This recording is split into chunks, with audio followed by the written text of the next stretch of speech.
నంద్యాల జిల్లా బాధితులు స్వీకరించిన నూతన joint collector C Vishnucharan revenue అంశాలపై ప్రత్యేక దృష్టి జేసీకి అధికారులు సిబ్బంది పూల బొకేలతో అభినందనలు తెలిపారు.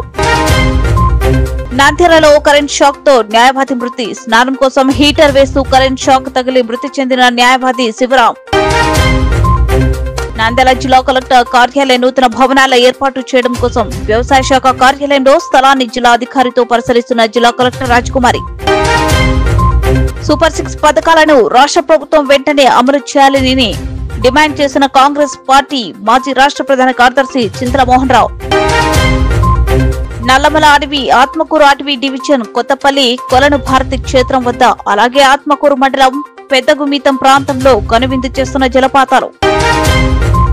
జగజ్జనని అమ్మవారికి పుట్టింటి పట్టు చిరసారి అలరించిన చిన్నారుల అమ్మవారి వేసే ధారణలతో మేళ తాళాలతో ఊరేగింపుగా అమ్మవారికి చీర సమర్పించిన ఆత్మకూరు బేతంచెర్ల వాసులు. నంద్యాల జాయింట్ కలెక్టర్ గా బాధ్యతలు చేపట్టిన వెంటనే కార్యాలయంలో పరిశీలించిన విష్ణుచరణ్ సిబ్బంది ప్రజలకు ఎప్పుడూ అందుబాటులో ఉండాలి, వారి సమస్యలను వెంటనే పరిష్కార మార్గం చేయాలి అధికారులకు హెచ్చరిక చేశారు. శ్రీశైలంలో 2 మహిళల నుంచి 248 తెలంగాణ మద్యం బాటిల్ స్వాధీనం సిఐ ప్రసాదరావు. నంద్యాల ప్రథమ నందీశ్వర స్వామి దేవాలయంలో హుండీ ఆదాయం 2,86,602 రూపాయలు ఈవో రామానుజన్ వెల్లడి. నంద్యాల జిల్లా ఎస్పీ శ్రీ అధిరాజ్ సింగ్ రాణా జిల్లా కేంద్రంలోని వివిధ పోలీసుల విభాగాలను సందర్శించి వాటి పనితీరును పరిశీలించారు.